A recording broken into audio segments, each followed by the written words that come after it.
New York ভিত্তিক আন্তর্জাতিক মানবাধিকার সংস্থা হিউম্যান রাইটস ওয়াচ এই প্রথম তারেক রহমান সরকার বা বাংলাদেশের 2024-এর জঙ্গি উত্থানের পর যেসব সরকার এসেছে তাদের বিরুদ্ধে বাংলাদেশের আওয়ামী লীগের রাজনৈতিক নেতাদের উপর যে মানবাধিকার লঙ্ঘন করা হচ্ছে আদালতের মাধ্যমে সেটার ব্যাপারে একটা প্রতিবেদন তারা তাদের ওয়েবসাইটে 28 তারিখ, জুলাই মাসের 28 তারিখ প্রকাশ করেছে।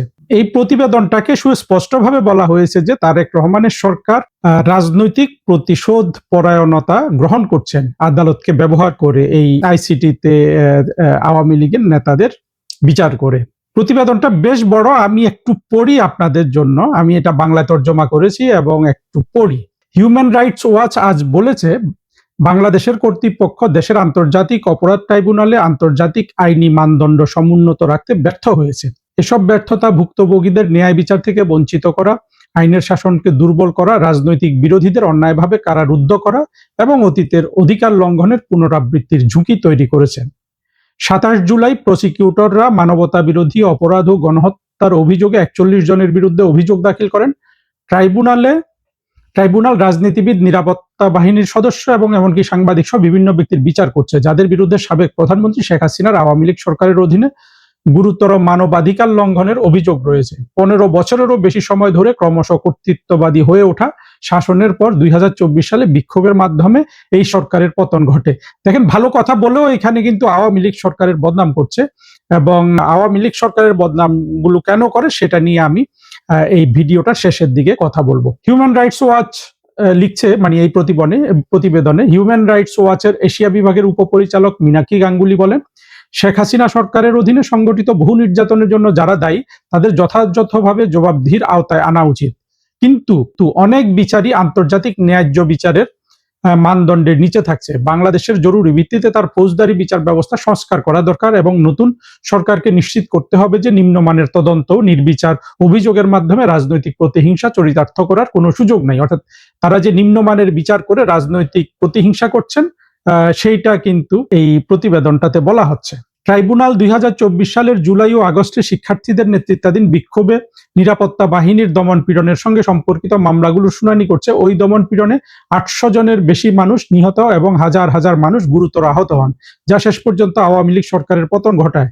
ট্রাইব্যুনাল হাসিনার শাসনামলে সংগঠিত বলে অভিযোগ থাকা বিচার বহির্ভূত হত্যা ও গুমসহ অন্যান্য নির্যাতনেরও বিচার করছে। এখানে দেখুন, 800 হত্যার কথা বলা হয়েছে। জাতিসংঘ ইউনুসের বন্ধু হতে গিয়ে সেটাকে 1400 বানিয়েছে, এরা বলছে 800। অথচ হিউম্যান রাইটস ওয়াচ বা জাতিসংঘ কেউই কিন্তু আমাদের বন্ধু না, শেখ হাসিনার বন্ধু না, মুক্তিযুদ্ধের পক্ষের তারা কেউ না। আমরা জানি যে বছরের পর বছর এরা কিন্তু বাংলাদেশের স্বাধীনতা বিরোধীদের ক্রীড়নক হয়ে কাজ করেছে এই হিউম্যান রাইটস। এখন কিন্তু তারা অন্য কথা বলতে বাধ্য হচ্ছে। আবার পড়ছি, আন্তর্জাতিক অপরাধ ট্রাইব্যুনাল, যা আন্তর্জাতিক আইনের অধীন গুরুতর অপরাধের বিচার করার জন্য ক্ষমতাপ্রাপ্ত একটি দেশীয় ট্রাইব্যুনাল, এটাতে চলমান 1 ডজনেরও বেশি মামলা হিউম্যান রাইটস ওয়াচ পর্যবেক্ষণ করেছে এবং সেই পর্যবেক্ষণ যথাযথ আইনি প্রক্রিয়া নিয়ে গুরুতর উদ্বেগ সৃষ্টি হয়েছে। প্রসিকিউটররা কথিত অপরাধের অভিযোগে ব্যক্তিদের আটক ও অভিযুক্ত করেছেন এবং একাধিক মামলা এমন সাক্ষ্য বিবৃতির উপর নির্ভর করেছেন যেখানে অপরাধে জড়িত থাকার ইঙ্গিতবাহী অংশগুলো একাধিক বিবৃতিতে কেটে পেস্ট করা হয়েছে বলে মনে হয়। অর্থাৎ হিউম্যান রাইটস ওয়াচ বলছে যে তারা 1 ডজনেরও বেশি মামলা এআইসিটিতে ইউনুসের অধীন যেটা চলছে তাজুলের নেতৃত্বে, এবং এখন পর্যন্ত তারা 1 ডজনেরও বেশি মামলা পর্যবেক্ষণ করে তারা দেখেছে যে কি পরিমাণ এটা দুর্বল এবং আপনার ত্রুটিপূর্ণ। এবং এখানে বলা হচ্ছে যে একই কথা প্রত্যেককে দিয়ে বলানো হচ্ছে, অর্থাৎ কাট পেস্ট করা হচ্ছে। যখন সাক্ষ্য দিচ্ছে, বিবৃতি দিচ্ছে, সেগুলো একই কথা প্রত্যেকে বলছে। অর্থাৎ মনে করেন কেউ মানে 8 জন 8 জায়গা থেকে বলছে যে আমি ওই জায়গায় জিনিসটা দেখেছি, একই জিনিস মনে হচ্ছে যে এতটাই সাজানো গোছানো মনে হয়েছে হিউম্যান রাইটস ওয়াচের কাছে। হাসিনা সরকারের পতনের পর থেকে ট্রাইব্যুনাল 6টি বিচার সম্পন্ন করেছে, যার ফলে মানবতা বিরোধী অপরাধে 62 জন দোষী সাব্যস্ত হয়েছেন। 42 জনের বিচার তাদের অনুপস্থিতিতে হয়েছে, যার মধ্যে শেখ হাসিনা নিজেও রয়েছেন, এবং 16 জনের মৃত্যুদণ্ড দেওয়া হয়েছে। বাংলাদেশে 1971 সালের স্বাধীনতা যুদ্ধের সময় পাকিস্তানি সামরিক বাহিনীকে সমর্থন করে মানবতা বিরোধী অপরাধের মতো আন্তর্জাতিক আইনের অধীন অপরাধ সংগঠনের অভিযোগ থাকা ব্যক্তিদের বিচারের জন্য শেখ হাসিনা সরকার 2010 সালের মার্চে প্রথম ট্রাইব্যুনালটি প্রতিষ্ঠা করে। ওই বিচারগুলো, যার ফলে 6টি মৃত্যুদণ্ড কার্যকর হয়, প্রমাণের অভাব, রাজনৈতিক পক্ষপাত, প্রসিকিউটর ও বিচারকদের মধ্যে যোগসাজশ এবং যথাযথ আইনি প্রক্রিয়ায় মৌলিক সুরক্ষার অনুপস্থিতির জন্য ব্যাপকভাবে সমালোচিত হয়। দেখুন, ওই যে হিউম্যান রাইটস বলছে যে ওই যে 6 জন যুদ্ধাপরাধীকে সাজা দেওয়া হয়েছিল সেটাকে তারা এখানে প্রশ্নবিদ্ধ করছে। কিন্তু সত্য কথা হলো যে 1971 সালের যে স্বাধীনতা যুদ্ধে যে জেনোসাইড হয়েছে, যে মানবতা বিরোধী অপরাধ হয়েছে, এইটার বিরুদ্ধে কি আসলে সত্যিকার অর্থে দাঁড়ানো যায়? হিউম্যান রাইটস ওয়াচ কিন্তু দাঁড়িয়েছে। তারা অর্থাৎ তারা তারেক রহমানের বন্ধু, তারেক রহমানের তো ওনার জ্যাঠাশি আছে হিউম্যান রাইটস ওয়াচ বা আরেকটাতে ছিল অ্যামনেস্টি ইন্টারন্যাশনাল, এগুলোতে। অর্থাৎ বিএনপি এবং জামাতের লোকে কিন্তু এগুলা ভর্তি। শেখ হাসিনা সরকারের সমালোচনা করছে, আইসিটির অরিজিনাল উদ্দেশ্য সম্পর্কে সমালোচনা করছে, কিন্তু তারপরও কিন্তু তারা বলছে, অর্থাৎ তারেক রহমান এবং জামাতের বন্ধু হওয়ার পরেও কিন্তু হিউম্যান রাইটস ওয়াচ বলছে যে এখন দেখা যাচ্ছে যে বর্তমান সরকারগুলি, অর্থাৎ 2024-এর পর সরকারগুলি গুরুতরভাবে এই আইসিটির মামলাগুলোকে গুরুতরভাবে তারা মানে বিচার শাস্তি যেটা করছে পুরোটাই জালিয়াতির মাধ্যমে করছে, এবং কোনো ধরনের অর্থাৎ যাদের বিচার করা হচ্ছে তাদেরকে কোনো ধরনের সুযোগই দেওয়া হচ্ছে না, গড়পড়তা প্রতিহিংসা পরায়ণভাবে বিচার করছে।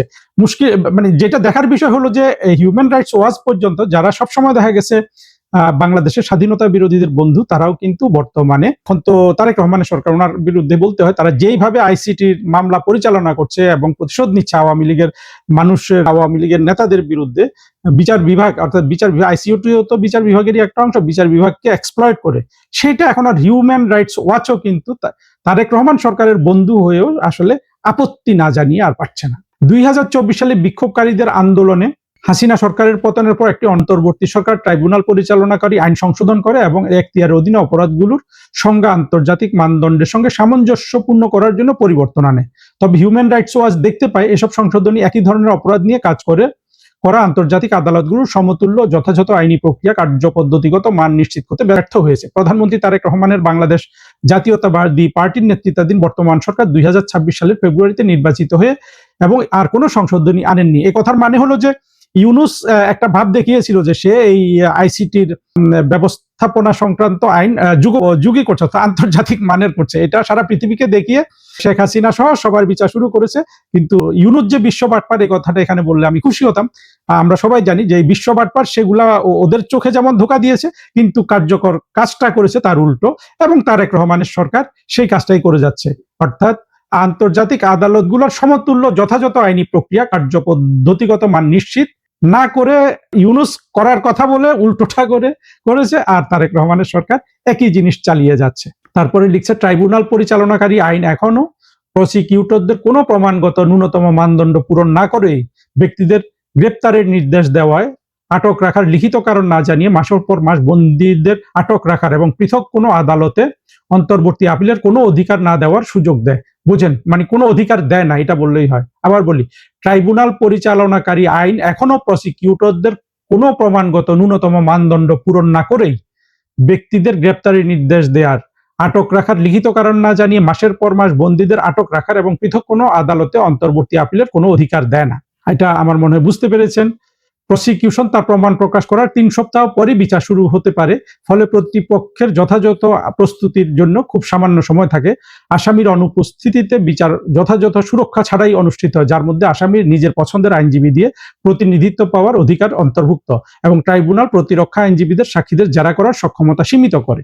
কত ধরনের এগুলো, অবশ্য একটু আইন কানুনের বিষয়, তো যারা আইন সম্পর্কে জানেন তারা বুঝতে পারবেন যে তারেক রহমান এবং ইউনুস এবং জঙ্গিরা কিভাবে বিচার ব্যবস্থাকে এক্সপ্লয়েট করছে, আপনার বিচার ব্যবস্থার অপব্যবহার করছে বর্তমানে। এবং এটা অতীতে আমরা শুনি বিচার ব্যবস্থার অপব্যবহার হয়েছে, কিন্তু আসলে অতীতে কখনো বর্তমান সময়ের মতো বিচার ব্যবস্থার অপব্যবহার হয়নি। এটাতে আরো অনেক কথা আছে, যার মধ্যে ওই যে হেফাজতের সময় 2013 সালের 5ই মে হেফাজতে, যেখানে আসলে কোনো মানুষই মারা যায়নি আইন শৃঙ্খলা রক্ষাকারী বাহিনীর হাতে, যেটা এমনকি ডেইলি স্টার প্রথম আলো তখন লিখেছিল, সেই মামলা তারা এখন পুনরুজ্জীবিত করেছে। আমরা দেখেছি অনেককে সেখানে সেই অভিযোগ আনা হয়েছে, এবং অলরেডি লতিফ সিদ্দিকীকে কিন্তু এটার জন্য গ্রেপ্তার করেছে। এবং সবচেয়ে আরো আশ্চর্যজনক বিষয় হলো, সাংবাদিক মোজাম্মেল বাবু, ফারজানা রূপা, এদেরকেও এইখানে এনে ধরা হয়েছে। এরা নাকি খুন করেছে, মানবতা বিরোধী অপরাধ করেছে, অর্থাৎ জেনোসাইড করেছে। এরা নাকি বাংলাদেশের জামাতকে সবাইকে মেরে ফেলার চক্রান্ত করেছিল, ব্যবস্থা গ্রহণ করেছিল। মোজাম্মেল বাবু আর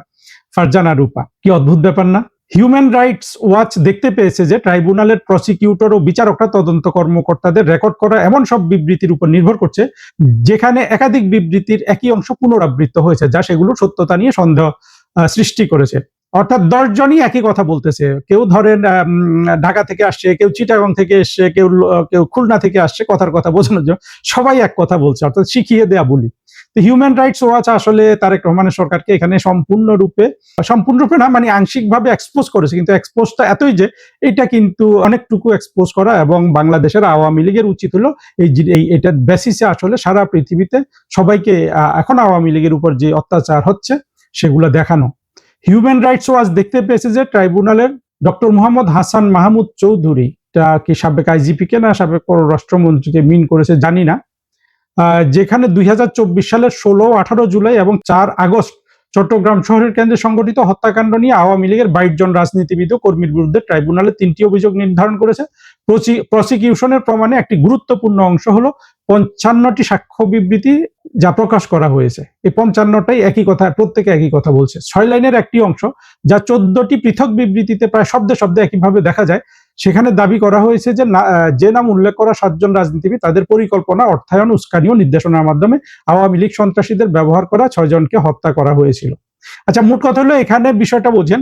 বিষয়টা হলো যে হিউম্যান রাইটস ওয়াচের কাছে ধরা পড়েছে যে একটা বাক্য কোনো এক জায়গা থেকে তৈরি করে দেওয়া হয়েছে, ধারণা করা যায় যে প্রসিকিউশন থেকে এটা তৈরি করে দেওয়া হয়েছে, আদালত থেকে, এবং এটা বিভিন্ন জন তার সাথে একই কথা বলে যাচ্ছে।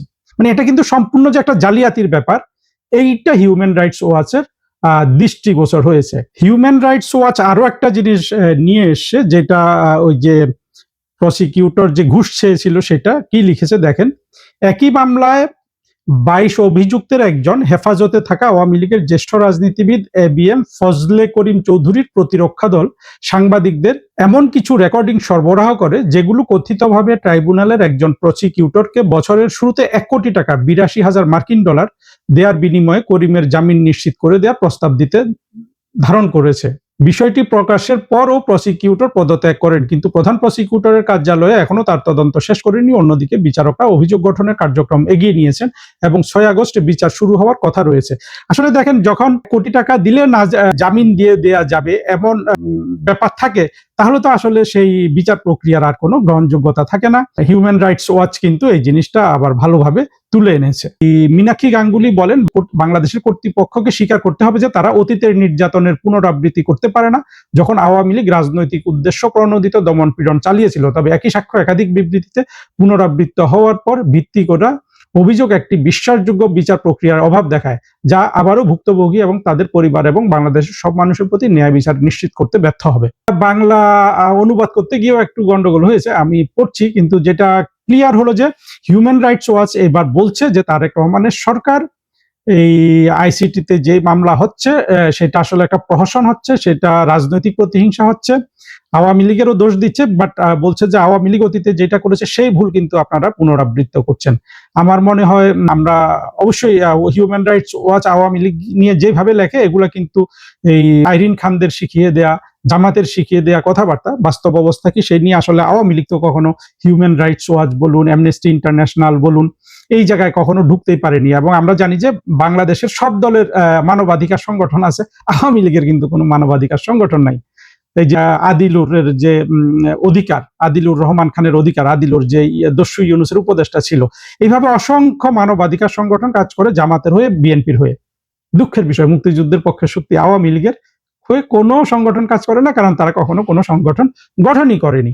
এখন বাংলাদেশে যদি জামাত নিয়ে বসবাস করবেন, জামাত, হেফাজত এই ধরনের শক্তিকে বাড়তে দিবেন, তাদেরকে আপনারা হিউম্যান রাইটস মানে সংগঠন করতে দিবেন এবং নিজেরা কোনো হিউম্যান রাইটস সংগঠন গঠন করবেন না, তাহলে এখন যে বিপদে পড়েছেন, এইটার জন্য আসলে মানে এটাতে আপনাদের যে কষ্ট হচ্ছে, আপনাদের যে জেল হচ্ছে, তার সাথে তো আমরাও জড়িয়ে গেছি, আমাদেরও জেল হতে পারে, হতে পারে। তো এর জন্য দায়িত্ব আওয়ামী লীগের কোনো কি দূরদর্শিতা বা তাদের আসলে কোনো ন্যূনতম রেসপন্সিবিলিটি যাকে বলে নিজের দলের প্রতি, নিজেদের প্রতি, কিংবা মুক্তিযুদ্ধ চেতনার প্রতি, সেটা তো এগুলোতে প্রকাশ পায় না। যা হোক, ক্ষোভের কথা পরে, কিন্তু হিউম্যান রাইটস ওয়াচকে আমি ধন্যবাদ জানাবো এই প্রতিবেদনটার জন্য। এখানে কিন্তু সুস্পষ্টভাবে তারেক রহমানের সরকারকে এক্সপোজ করেছে, এটা বলে যে তারেক রহমান ইউনূসের সময়ে যে যে অবিচার চলছিল সেখান থেকে তো ফিরে আসেননি তো বটেই, বরং তিনি সেটা একেবারে পুরোপুরি কন্টিনিউ করছেন বাংলাদেশের বিরোধী দল অর্থাৎ বিএনপি বিরোধী তথা মুক্তিযুদ্ধের পক্ষে শক্তিকে